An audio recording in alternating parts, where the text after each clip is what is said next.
La vida que no era, es para después promocionar la imagen, ¿verdad? Nos junta en torno a una persona muy querida. Nos junta en torno a una persona culta, una persona brillante, una persona que además crece, ¿no se oye? Una persona que crece en cada obra que crea, ya sea una pintura, ya sea un libro, pero creciendo ella también a todos sus amigos nos ayuda a crecer. El filósofo mexicano José Vasconcelos dijo en una ocasión que un libro, al igual que un viaje, se comienza con inquietud y se termina con melancolía. Esa inquietud viene dada por el hecho de sumergirnos en lo desconocido, por desgranar páginas con avidez sin saber qué es lo que nos va a deparar la siguiente página. Y si a eso unimos el suspense, el halo de misterio que rodea a determinados libros, la frase de Vasconcelos cobra más sentido que nunca. Y ese es el mejor ejemplo que define la convocatoria de esta tarde que nos ha reunido en este templo de la cultura, que es el Centro de Interpretación Paco de Lucía, arropando a una mujer que reúne condiciones y méritos más que sobrados para convertirse en protagonista de la agenda de la ciudad. He de reconocer que cuando hablamos de Emi Luna, seguro que estas palabras mías las hacen suyas todos ustedes, cuando hablamos de Emi Luna nos cuesta refrenar los sentimientos. Independientemente de la admiración que sentimos por ella como escritora consagrada que es, nos une una amistad forjada con el paso de los años que ha llegado a trascender lo personal para convertirse en familiar. Emi, que ha consagrado su vida y su carrera profesional a una dedicación tan sagrada como es la enseñanza, se ha convertido por méritos propios en una referencia cultural de primer orden para nuestra ciudad. El magisterio no es una profesión, es más que eso, es una vocación. Y vocación es también la que luce como escritora. Su creación literaria ya nos ha dado varias alegrías, porque sus éxitos son también compartidos por quienes la queremos. Ahí están para dar testimonio de ello el premio José Luis Tobalina del Ateneo José Román de Algeciras, el premio Onuba por su libro El viajante, y más recientemente su condición de finalista del Premio Ateneo de Madrid. Y ahora Emi nos pide que nos dejemos llevar por el misterio, por el suspense. El suspense a través de un recorrido por la Baja Andalucía de la mano de María, la protagonista de La vida que no era, su nuevo libro. Nuestra amiga tiene un gesto de inmensa generosidad, queriendo compartir con todos nosotros el alumbramiento de una nueva criatura literaria, esta novela, que cuenta con dos padrinos de lujo, el psiquiatra Agustín Pérez Sendino y el editor de la obra, y de nuevo con nosotros Ramón Alcaraz. Gracias, querida Emi, por abrirnos de par en par las puertas de tu creatividad y dejar que nos adentremos en el misterio que rodea a una de las cuestiones que más te han traído a lo largo de tu creación literaria. Siempre te han atraído el observar la maldad. Algo contra la que todos hemos de conjurarnos para arrinconarla y desterrarla de nuestra sociedad y de nuestras vidas. Voy a repetirlo otra vez. La maldad.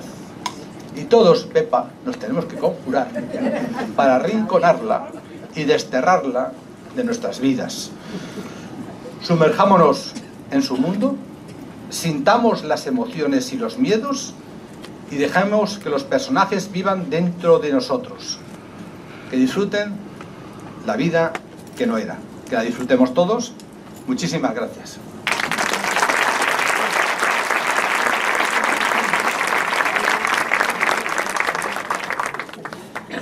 Hola, buenas tardes. ¿Se me escucha bien? Al final, todos. Gracias. Bueno, palabras. Yo voy a hablar como editor, lógicamente, y lo primero es que me da una inmensa alegría estar aquí de nuevo con Emilia Luna, con Emi, y sobre todo ver lleno en una presentación de de un libro, de una novela, pues ver este llenazo en un sitio. Entonces, doblemente feliz. He acompañado a Emi desde hace muchos años, fui el primer editor de su libro, eso, como yo siempre digo, no me lo quita nadie. Habrá otros editores, pero yo fui el primero, y estoy muy contento con este libro que hemos cuidado mucho. Tengo que decir que un editor sufre. Los editores sufrimos mucho cuando queremos sacar un buen libro.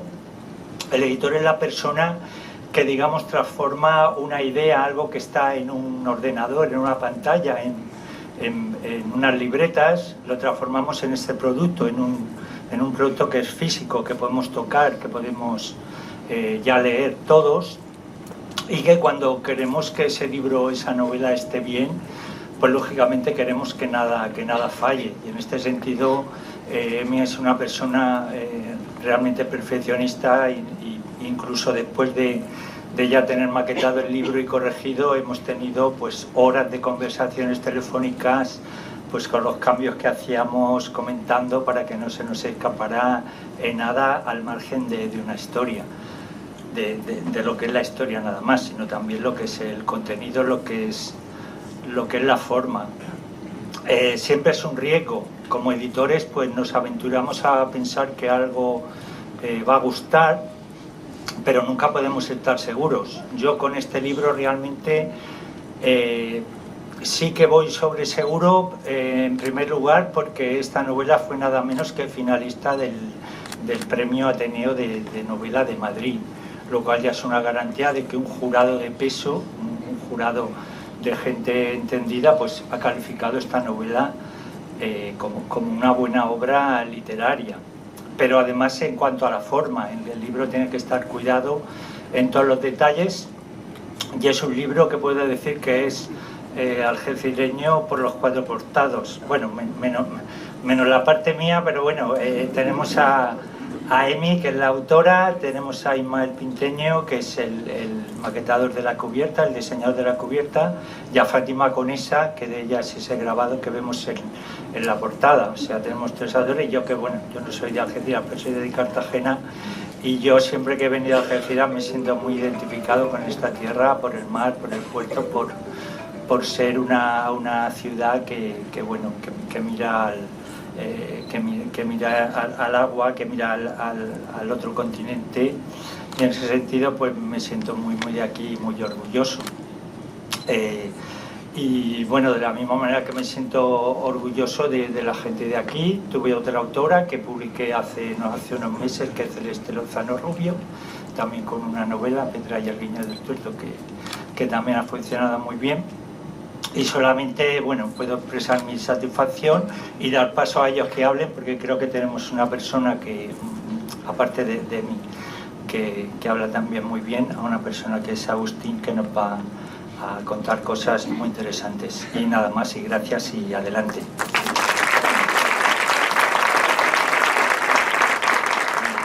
Buenas tardes. La verdad que para mí es un honor estar sentado en esta mesa junto a Emi, junto a nuestro alcalde y al editor de la obra de Emi, y luego ver el público que aquí se ha acabado el papel. Aquí es que ni José Tomás, que hubiera reaparecido, ¿eh? Esto es increíble. La verdad que, Emi, te felicito ya de antemano, porque esto, bueno, absolutamente inaudito. Bueno, ¿qué pinta un psiquiatra en esta mesa? Bueno, pues Emi me pidió, pues Emi y yo tenemos una relación de hace muchísimos años. Bueno, nosotros éramos amigos de la juventud, de la adolescencia, somos de Algeciras, hemos vivido en Algeciras y nos hemos criado en Algeciras, y teníamos pues nuestra relación de jóvenes, de los años juveniles, de los años de mocedad. Y bueno, con el paso del tiempo, pues cada uno emprende una vida diferente, fundamentalmente universitaria. Cada uno se va a estudiar, aunque tú estudiaste en Sevilla también, recuerdo. Sí, Cádiz en Sevilla, igual que mi mujer, igual que Isabel. Y yo me fui a estudiar medicina a Sevilla, y bueno, nos veíamos por aquí, pero no había una relación sino de hola, ¿qué tal? Hola, Dios, y tal. De tal forma que pasan los años, Y bueno, ella tiene hijos, yo tengo hijos, y mira por dónde aparece de nuevo la amistad que tuvimos en la adolescencia, juventud, se cataliza ahora de una forma más intensa a través de nuestros hijos. Nuestros hijos pues son íntimos amigos entre ellos. Y eso ha unido de nuevo a los matrimonios. Ni que decir tiene que con Amaro, mi compañero y querido Amaro, compañero de profesión, he tenido una relación en el hospital siempre muy cálida y muy buena, pero ahora quizás es mayor debido a la relación que hemos establecido a propósito del libro. Bueno, establecemos relaciones nuevas y Emi, yo ya había leído los libros que ella había publicado anteriormente y la verdad que hablando con ella pues la felicitaba, que me había gustado mucho todos los cuentos que había escrito y el libro del viajero. Y entonces, hablando de este libro, ella me comentó que había hecho un libro nuevo.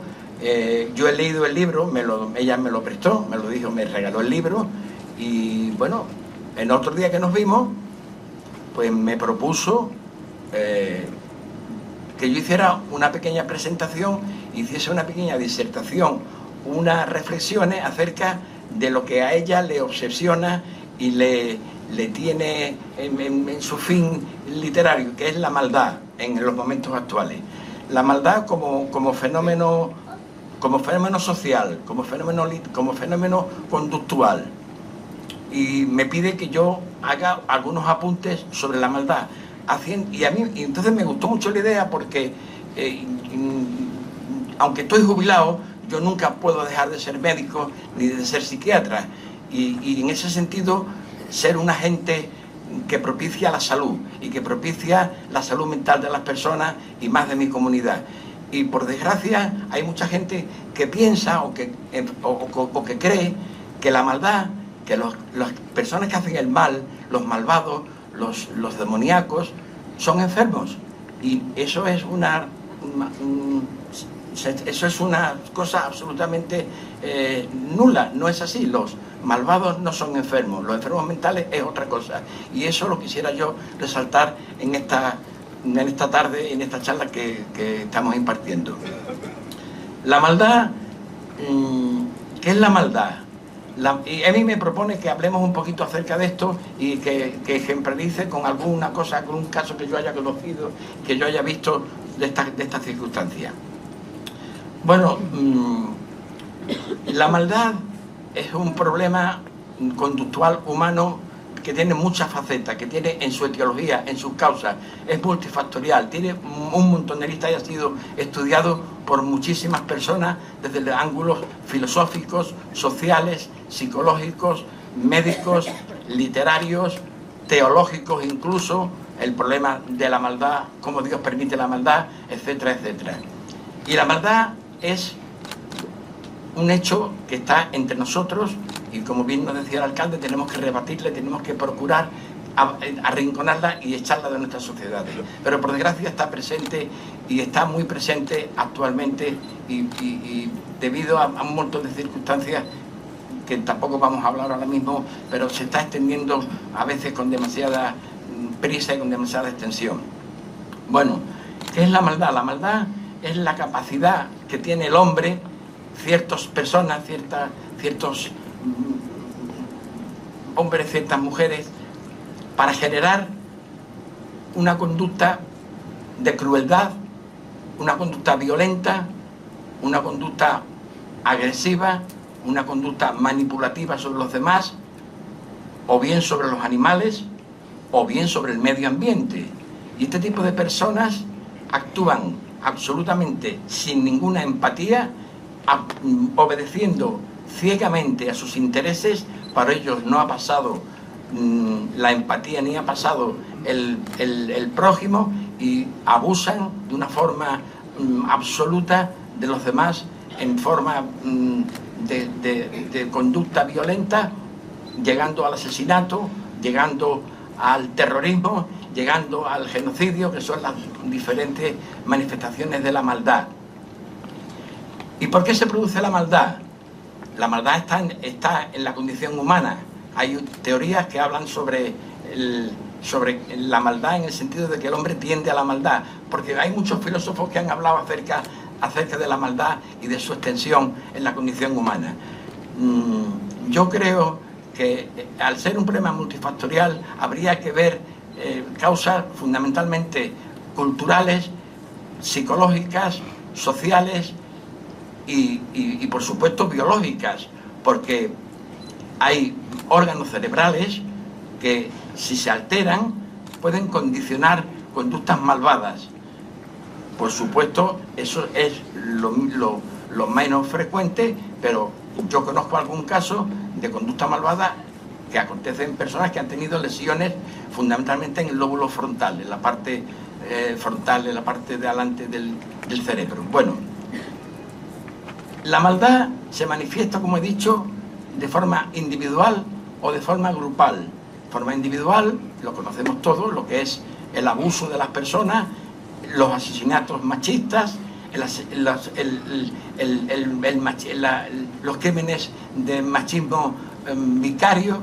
Este tipo de conductas individuales están extendidos en nuestra sociedad, y en el libro que Emi nos presenta esta tarde existen personajes con este tipo de conducta y este tipo de acciones. Pero también hay maldad grupal en forma de sistemas políticos y de sistemas totalitarios que han cometido verdaderos genocidios y verdaderos crímenes de lesa humanidad, que son malditos, han hecho maldad. ¿Y cómo podemos prevenir la maldad? La maldad es difícil prevenir, es difícil actuar para una vez establecida la maldad. Pero si hacemos prevención primaria de la maldad en el sentido de la familia, del individuo, de la escuela, de la sociedad, promoviendo valores íntegros y valores que realmente nos hacen más empáticos, nos hacen más humanos, estaríamos arrinconando, como nos decía el alcalde al inicio de la charla, la maldad. De tal forma que es muy importante que desde niño se vaya formando a las personas, a todos los que vayan naciendo, en un sistema de valores claro y verdaderamente amplio en el cultivo de la relación humana y de la generación de vínculos y apegos estables, apegos duraderos y apegos que vayan creciendo en ese niño, que va generando sentimientos, porque va buscando el refugio de lo que es la familia, buscando la seguridad de lo que da la familia, buscando la dependencia, más que la dependencia, la pertenencia a un grupo que es su familia, y eso genera sentimientos de seguridad, sentimientos de apego y sentimientos de empatía y sentimientos verdaderamente sanos. Ese niño, como decía Rilke, la verdadera patria del hombre es la niñez, y no se refiere a motivos políticos o geográficos o espirituales, se refiere a que la niñez es el ámbito donde están todos los recuerdos y donde se genera la verdadera dimensión espiritual del hombre. Si hacemos que los niños en la familia tengan apegos verdaderamente sanos, y los padres hagan labores educativas, no instructivas, la instrucción es otra cosa, la educación se hace en la familia, crearemos individuos sanos, individuos verdaderamente empáticos, a diferencia de lo que aparecen en el libro de Emi, que está, diría yo, a mí me ha sorprendido, y ya se lo he comentado a ella, por supuesto magistralmente escrito, pero me sorprende, me ha llamado mucho la atención. Bueno, Emi y yo, no lo he dicho antes, pero tenemos, aparte de los vínculos, digamos, personales, hemos descubierto en conversaciones que hemos tenido que tenemos muchos vínculos literarios, tenemos muchos gustos literarios comunes, de tal forma que en una novela de intriga, de misterio, donde se habla de la maldad, Emi la recrea y la adorna, si me permiten la palabra, con poesía poética, con prosa poética, de tal forma que hay pasajes verdaderamente poéticos, al estilo de Luis Cernuda en su obra Aunos, por ejemplo, que realmente son bellísimos, y están envolviendo un núcleo maligno de muerte, de asesinato y de maldad. Y eso lo hace ella de una forma magistral para que podamos digerir esa bola que no podemos tragar, que es la maldad. Porque la maldad, y tengo aquí un parrafito de su libro que me ha gustado muchísimo, como la maldad es una conducta humana, pero la maldad también se traspasa a los objetos, de forma metafórica, pero se traspasa. Entonces he copiado he copiado un parrafito del libro que me ha maravillado y me ha gustado muchísimo por los contrastes que hace.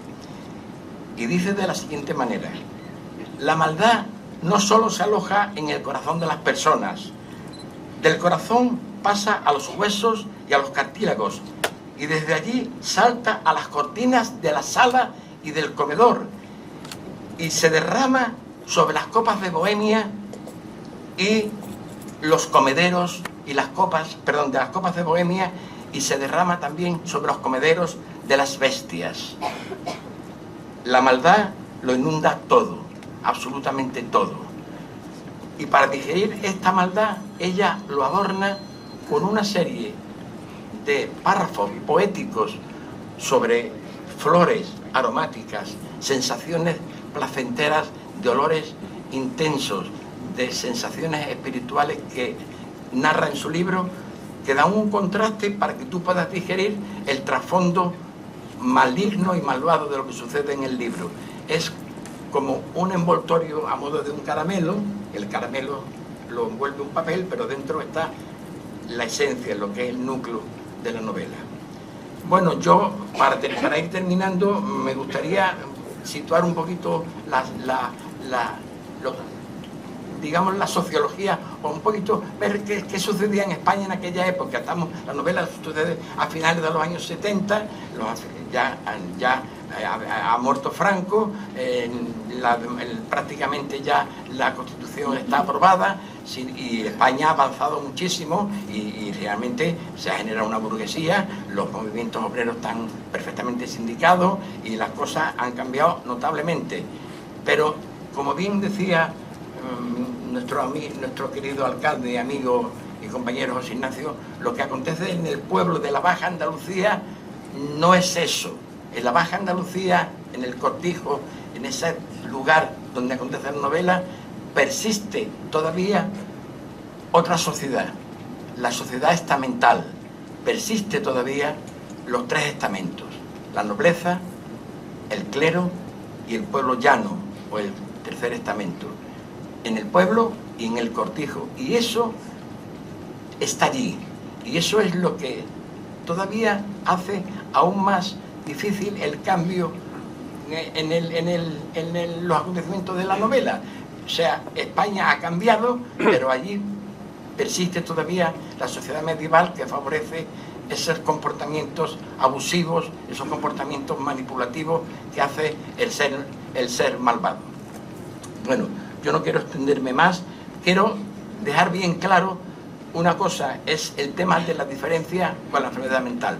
Cuando nosotros vemos en la televisión, escuchamos en la radio, vemos en la prensa los asesinatos de estas personas absolutamente malvadas, demoníacas, que matan a las mujeres, que matan a los hijos, y los vemos y podemos pensar, ¿cómo ha sido posible eso? Y tú quieres hacer un análisis de esa conducta y tú te pones en el lugar del asesino, del demonio ese, y lo ves imposible, porque tú te proyectas sobre él y tú ves que tú eres imposible. Entonces ya das un salto equivocado y se dice, es un loco. Eso es de locos, solamente lo puede hacer un loco. No es así. Los locos no hacen esas cosas. Los enfermos mentales no hacen esas cosas. Los enfermos mentales no son violentos, ni cometen ese tipo de asesinatos. Esos son propios de los malvados, del ser malvado, porque el ser malvado es libre y distingue perfectamente el bien del mal, cosa que en los enfermos mentales, en el trastorno mental grave, en los psicóticos, los enfermos mentales graves, los esquizofrénicos, no sucede de esta manera. Y quiero dejar bien claro que este tipo de historias no suceden en los enfermos mentales nunca. Los enfermos mentales no cometen este tipo de tropelías y este tipo de actos. Entonces, bueno, yo le quiero hacer alguna pregunta a Emi sobre su libro y sobre lo que me ha... En fin, a mí me gustaría preguntarte cómo nace en ti la idea de escribir esta novela. ¿Cómo nace en ti esa idea? Bueno, pues, ¿se me escucha bien o me acerco más? ¿Está bien? Pues, yo siempre fui escritora de relato corto. Entonces, la vez que tuve aquel momento en que necesité escribir unos textos más largos, fue cuando surgió mi primera novela. Entonces, claro, por un lado, estuvo fenomenal que la primera novela tuviera un premio y me la publicaran. Pero por otro lado, yo ya lo había oído decir, la primera novela tiene que ser más comedida, porque entonces el listón está demasiado alto para ti y las orejas de la frustración y del desengaño aparecen rápido. Entonces yo, claro, por una parte tenía que escribirlo porque yo tenía una necesidad imperiosa de comprobar y de ratificar que realmente yo soy capaz de escribir una novela. Porque una vez que, mientras la escribí, no me di cuenta, pero una vez que la vi publicada, premiada y difundida, me dio un poco de miedo. Lo confieso, me asusté un poco como diciendo, pero ¿soy yo realmente? Tenía miedo incluso de leerla, porque tardé algún tiempo en leerla, en novela, no en el archivo del ordenador, pero sí me dio miedo leerla, porque algo me asaltaba y era la duda. ¿Yo seré capaz de mantener el tipo, continuar estudiando y hacer algo que como mínimo sea igual? Porque todos aspiramos a mejorarlo, pero hacer algo igual. Entonces sí, como una necesidad, Agustín, sí surge la idea de la novela, pero también surge porque ya una vez que empiezas un camino maravilloso, que es el camino del escritor, que eso no tiene comparación con nada, porque es una vida totalmente intensa, aparte de la vida real. Hay veces tanto que no sabe una cuál es mejor, si la vida del escritor o la vida real. Entonces no quería apartarme de ella. Y tenía muchísimos archivos, porque cuando uno empieza a escribir una novela realmente escribe mucho más de lo que necesita, incluso cosas que ya no vienen al cuento. Entonces creé una carpeta en el ordenador que ponía para otras cosas. En ese para otras cosas metí un montón de escenas, reflexiones, cuentos cortos sin finales, lo que se puede decir que es el despojo de mi primera novela. Entonces aquello vi que realmente tenía mucho sentido volver a empezar de nuevo, porque lo que yo leía realmente me daba cuenta que merecía la pena. Entonces surgió la idea de sí, de como una necesidad, o sea, de demostrarme a mí misma que bueno, que podía continuar mi camino como escritora dentro de mis limitaciones, que humildemente las tengo, pero que sí, que podía, que estaba en el camino de la novela. Y eso fue la necesidad de ratificar mi posibilidad y mi afición. ¿Y dónde nace la idea esta en mí? La idea nace como de todas las novelas, Agustín. Eso es, yo le digo una palabra muy poco literaria, pero que verdaderamente es plástica. Surge de un fogonazo. De un fogonazo. Es un fogonazo, es un destello, los que escriben lo saben, es un destello que de pronto aparece, nos deja sin habla, nos deja totalmente paralizados, y las primeras veces, cuando surge, no sabemos identificarlo porque no estamos entrenados. Entonces, claro, aquí viene a colación la primera necesidad que tenemos, que es la de entrenar la mirada. Una mirada entrenada es una mirada capaz de distinguir lo que una persona que no escribe no ve, el escritor tiene que verlo. Es una mirada que realmente atraviesa la capa externa de las cosas, profundiza y va a lo trascendente, a esa esencia de las cosas que aparentemente no se ven, pero que tienen una importancia atrás. Entonces, ¿cuándo surge la tan ansiada, como le dicen, musa? Sí, sí. La inspiración. Bueno, pues la inspiración me gusta mucho, que dice Ray Bradbury que es como un animalillo. Animalillo. Que cuando va el cazador, está buscándolo, y él asoma, se esconde, luego echa la carrera, y cuando creemos que ya lo tenemos y estamos a punto de cogerlo, de pronto desaparece, se evapora, se diluye. Esa es la inspiración. ¿Qué ocurre? Que si no estamos entrenados, el animalillo se nos va. Pero si estamos entrenados y sabemos distinguirlo, porque lo hemos trabajado, entonces somos capaces de cogerlo por el cuello. Y es ahí donde ya no hay que dejarlo escapar. La cogemos por el cuello, la atamos bien y la aseguramos. Y sabemos que si en ese momento no tenemos el lápiz, el ordenador, lo que sea, pero tenemos, yo en mi caso, antes no teníamos el móvil y yo tenía en los pies al ladito de la cama, yo tenía un papel y como me mandaba mi profesor, porque aparte de mi editor, es mi profesor. Entonces él me decía, Emi, un papel y un lápiz no puedes dejar escapar.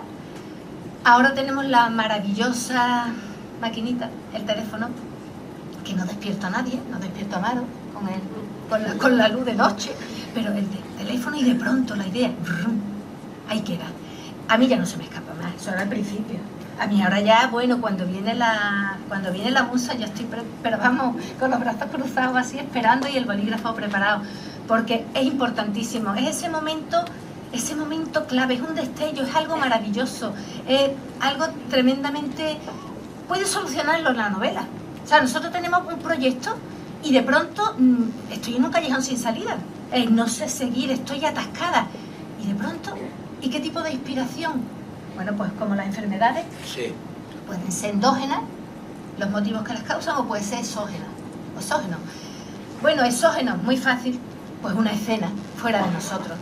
Una escena, un olor, una voz, una canción, un anuncio de gel de baño.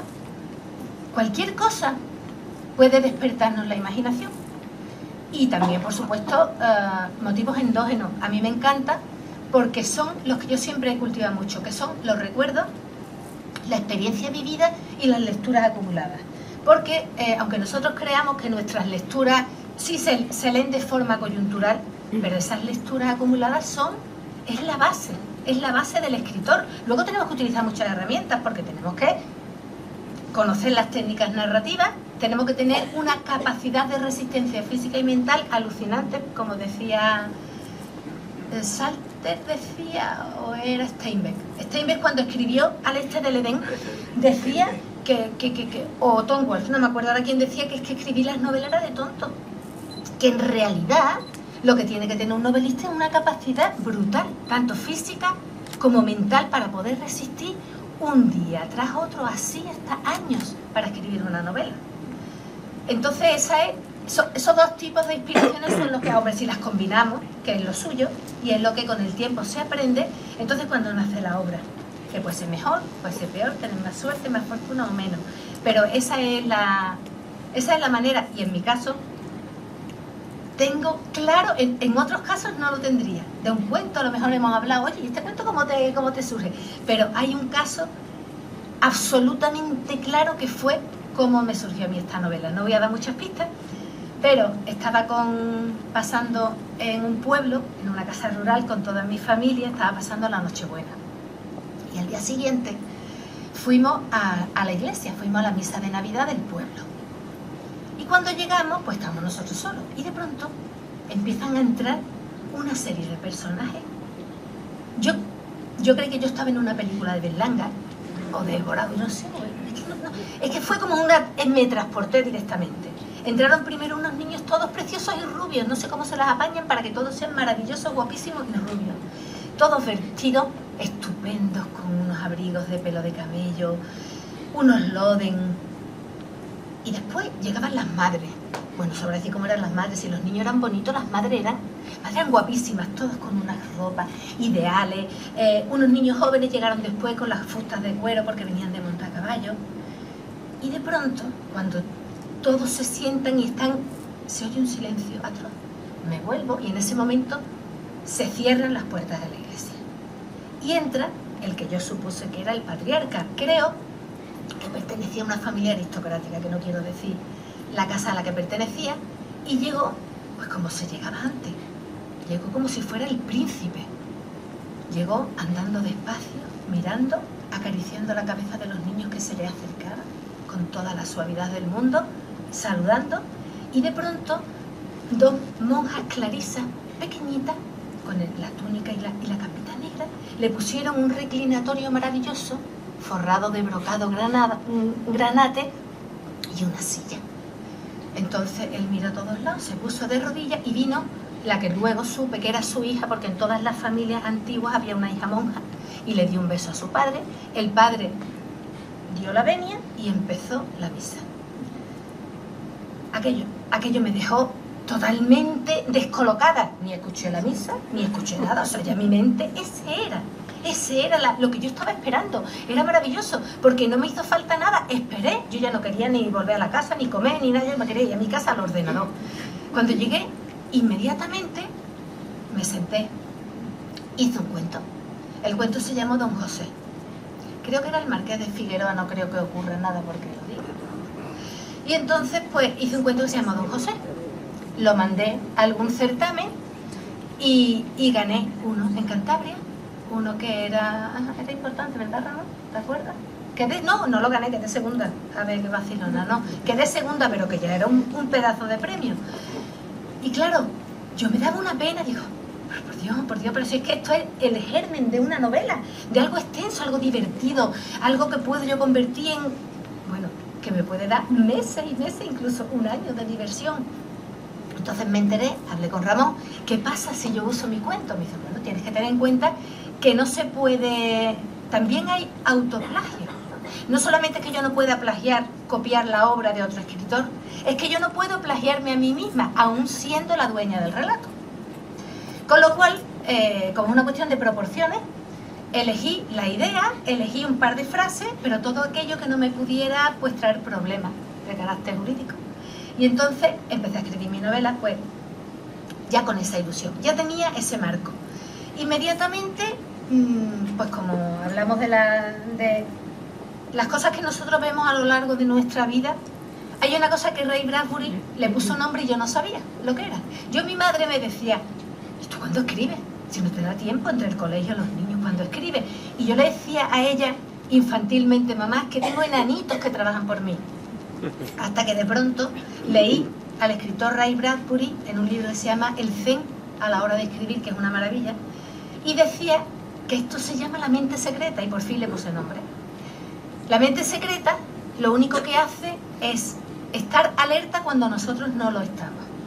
Yo estoy viviendo mi vida y no me doy cuenta que algo dentro de mí está observando con muchísima atención todo lo que me rodea y va seleccionando todo aquello que puede servirme, o bien para lo que estoy escribiendo en ese momento, o bien para mi gusto personal, para mis proyectos futuros.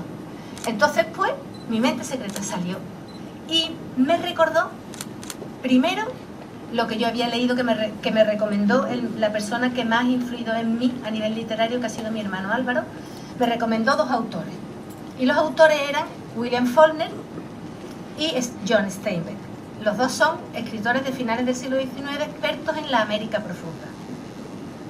Entonces, ellos crean unos personajes altamente crueles, perversos, unas situaciones dolorosas, una crueldad asombrosa, que es la que a mí me gusta, por desgracia. Y entonces, pues yo con todo eso de pronto empezó a surgir en mí todo ese mundo primitivo, rural, que es como ellos denominaban la atormentada tierra, ¿no? Hay una escena en esta obra de Steinbeck en que el dueño del cortijo, cuando ve que lo va a perder, que no es un cortijo porque es en Estados Unidos, pero yo he dicho cortijo, su tierra, se pone boca abajo y abraza la tierra y la oye, porque realmente a mí me recordó al protagonista también de mi novela. Quiere su tierra, la ama, la defiende hasta morir. Entonces todo eso influyó en mí. Y luego también el detonante fue un autor español que Caballero Bonal, salvando todas las distancias del mundo, pues leí La casa del padre, que es una novela, y me impactó porque me dio el entorno. Eso fue lo que me dio el entorno. Si unos me dieron el ambiente, otros me dieron el fogonazo y me dieron la historia en la que me tenía que basar y desarrollar toda la novela, Caballero Bonal me enseñó el ambiente, el sur, la Baja Andalucía, el campo, el vino, las familias antiguas, las familias totalmente apegadas a la tierra, y eso me lo dio él. Y luego, evidentemente, el año, porque sé que de eso hablamos y no te voy a dejar que me lo preguntes, porque me acuerdo que tú me lo ibas a preguntar, porque tú me dijiste, ¿por qué la época? Sí, la época. ¿Por qué decides son en 75 en adelante? La transición, posterior a la muerte de Franco. Exacto. Y es porque es que es una época súper atrayente. Claro. Los que estamos aquí todos la hemos vivido. Entonces no tengo que leer demasiado. Lo hemos experimentado. Cierto que había cosas que no sabíamos y nos enteramos después, cuando se abrió la mente. Sí. Y nos enteramos de tantas cosas que los que vivíamos también no lo sabíamos y lo desconocíamos. Pero los años 70 fueron años maravillosos años de apertura, y por eso lo desarrollo en los años 70 y en este lugar, que tiene otro escenario más. El escenario, uno de ellos es el de la casa, y siguiendo toda la voluntad que tenemos siempre los que escribimos de que los pequeños nos imiten, yo he hecho todo lo que he podido para que mis nietos lean mucho, escriban y aprendan a hablar muy bien. Entonces, ¿cómo era la casa? Ven, sube, dime cómo era la casa de... ¿Sí? Sube, venga.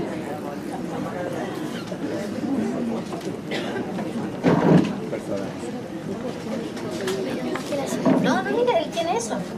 Échale para abajo el eso para que... Así, Luis.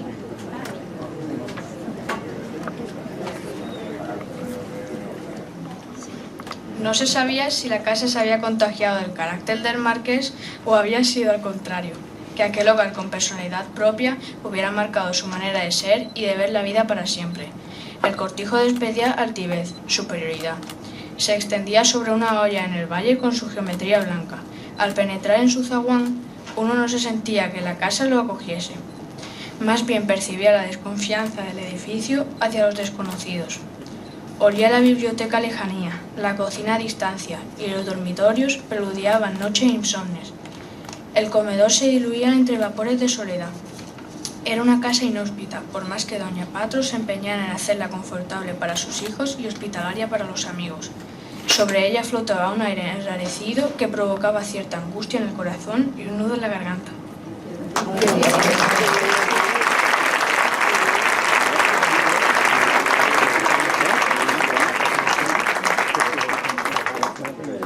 Y quería que leyera esto porque a veces en una novela creemos que los personajes son todos seres vivos, pero hay veces en que también hay unos personajes súper importantes. Y en este caso, la casa física, el cortijo en sí, tiene un papel muy especial. Es un personaje más de la novela, y encima es tirano, es por lo que yo le llamo a esto, es una democracia. Es la casa la que manda sobre una democracia. Me lo he inventado, pero vamos, por si acaso alguna vez sale, yo lo he dicho la primera. La casa es mala, alberga la maldad, contamina, contagia la maldad. Y es por eso por lo que tiene un papel tan importante. El otro escenario es donde se desarrolla en una ciudad que yo conozco bien y que me gusta mucho, que es Roma. Entonces, pues claro, era inevitable que no apareciera Roma, porque siempre intento... Y ahora hay una persona que quiere leer algo, un párrafo, que cuando leáis la novela lo entenderéis. Ya, ahora se lo va a tener que bajar. Mientras daba los últimos toques a la piedra, sentí como si una pequeña corriente de aire surgiese de la garganta de Teresa de Jesús, como el aliento de un niño, cálido y húmedo. Olió a pan. Me quedé petrificada sobre el último escalón de madera. Volví la mirada incrédula hacia la cara del ángel, que tenía la flecha en la mano, como preguntándole si él también lo había percibido. Miré a mi alrededor por si había alguien a quien comunicarle lo que acababa de sentir, pero estaba sola. Por eso Teresa lo había hecho, porque nadie más que yo, que había estado cuidándola los últimos meses, merecía su agradecimiento. Eso fue, aunque parezca de locos, lo que pensé aquella mañana en la que la primavera atravesaba la claraboya con su puñal de luz. Las lágrimas me bañaron por dentro y por fuera. Me quedé quieta sobre los escalones de madera sin dejar de mirar a la santa. Transitado mi corazón por un sentimiento de gratitud que imagino me acompañará toda la vida.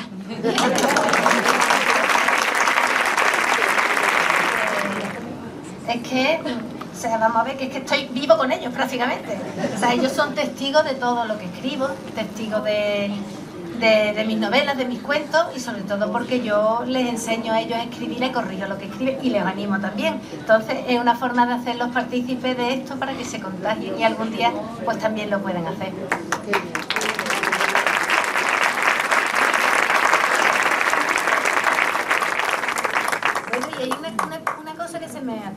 me va a olvidar, pero no lo puedo dejar porque es una coincidencia.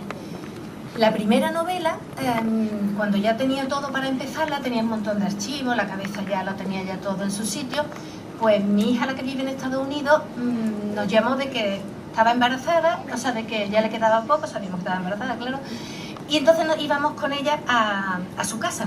Estuvimos 3 meses allí, con tanta fortuna, con que logré escribir mi primera novela, pues en un lugar espectacular, que es la América Profunda, con los pantanos, con la selva, con los animales, con los insectos, con los pájaros más bonitos del mundo, con las flores, con lo...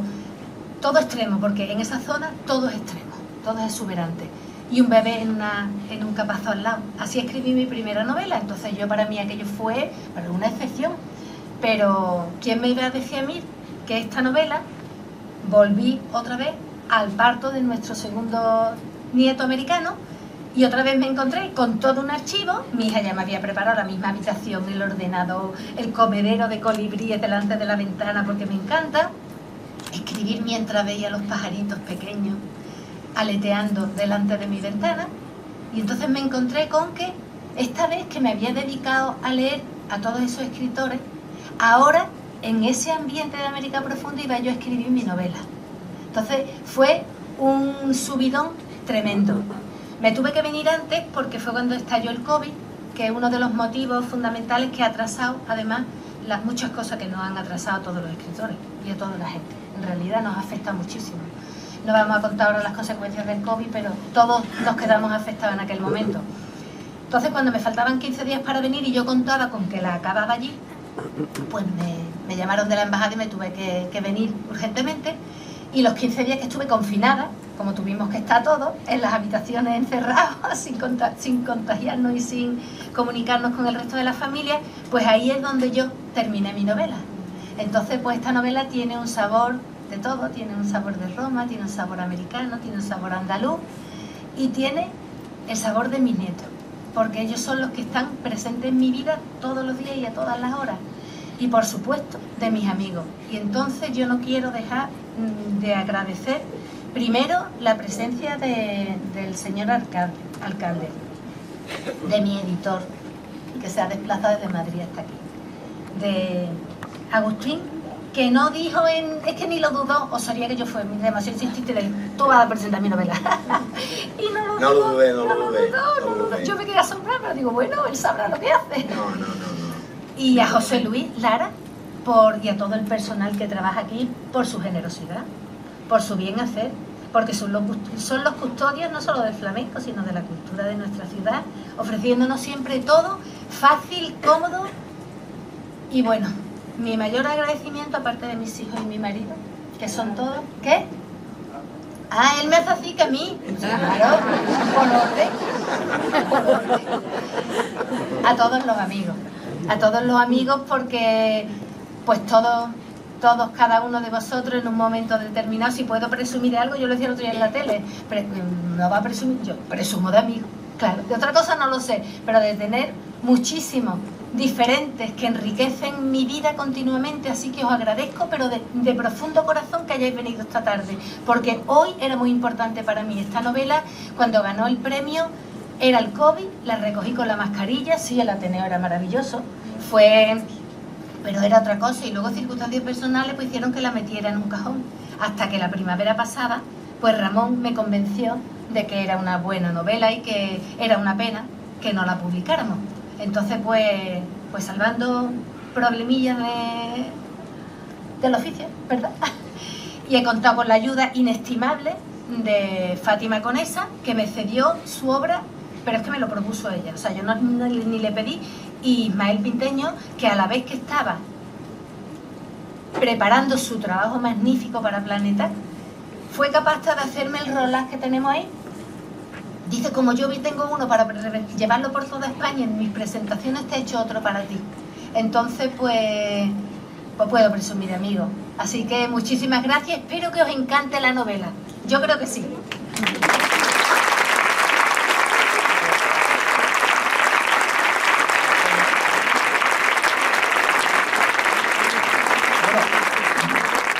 Ella que lo controla todo, piensa que ha terminado, faltan 2 gestos. Un gesto es para que tenga el recuerdo y aún más de lo que es este ciclo de la cultura y especialmente en torno al flamenco y por supuesto ante nuestro hijo más ilustre, Paco de Lucía, ¿verdad, Pilar? Pues vamos a hacerle en nombre de todos ustedes un regalo. Y después no se levanten porque se me ha ocurrido que Tomoyuki se viene para acá, ella se sienta aquí en una silla mirándome a mí con el libro para que salgan todos ustedes y ella, que también va a ser un regalo, pero para todos, ¿vale? Perdón, tengo que hacer un inciso porque si no, esta noche tengo la bronca en mi casa. Carlos, ¿puede leer por favor esto? Que se había olvidado el más pequeño. Y él acaba de leer.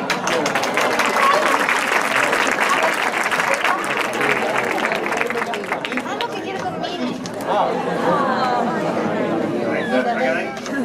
Sí. Él va a leer porque este año ha aprendido. 16 mayo 25.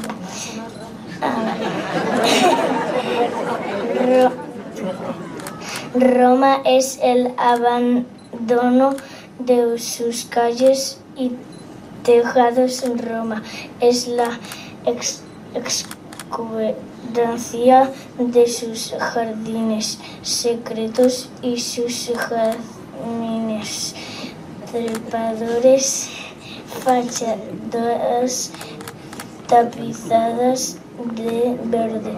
Roma era ya en sí segundo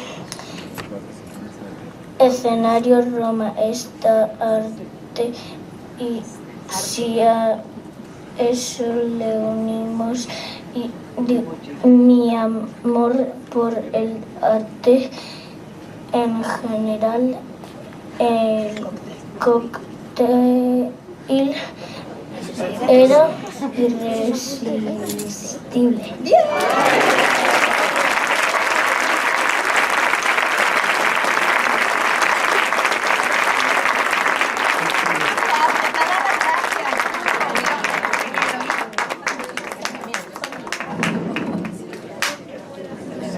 No, por Dios, no, mucho menos.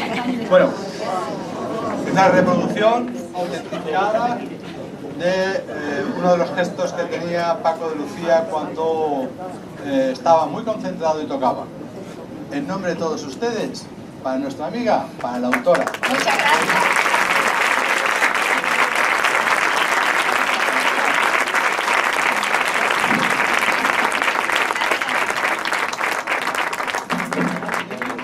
Vamos a probar si sale, ¿eh?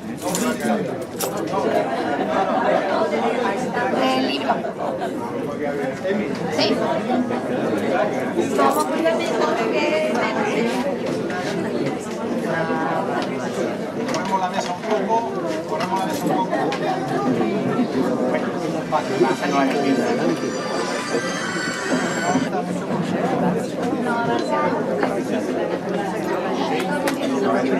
Una de ellas. Vale.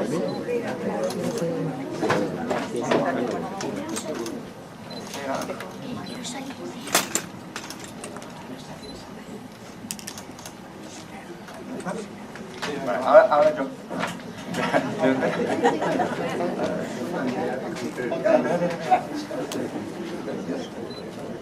¿Tú puedes coger más para que cojan todo el mundo? No van a molar, por favor. Yo también.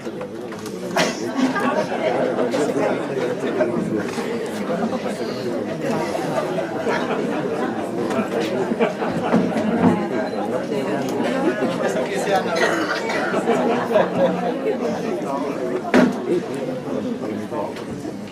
¿Agustín? No. Ay, no. Vale. No te muevas.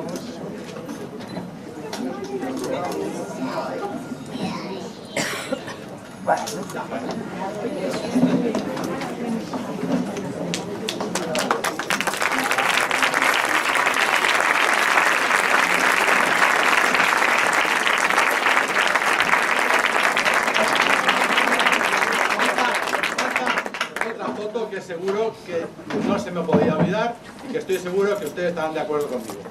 Faltan los que han empezado en ese camino de la creatividad que tienen los genes que tienen y seguro que van a desarrollar.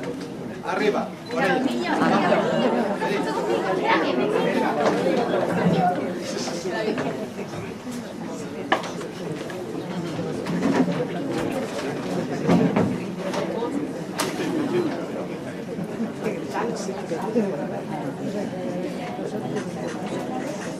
Y ahora vamos a poner uno más. Esperemos que no estropee la foto.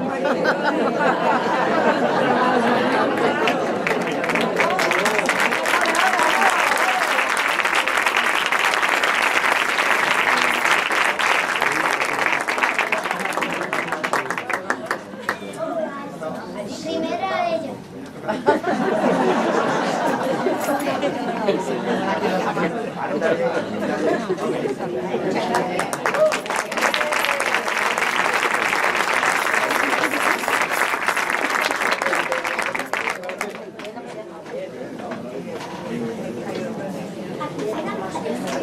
Bueno, pues seguiré firmando aquí a todo el que le falte.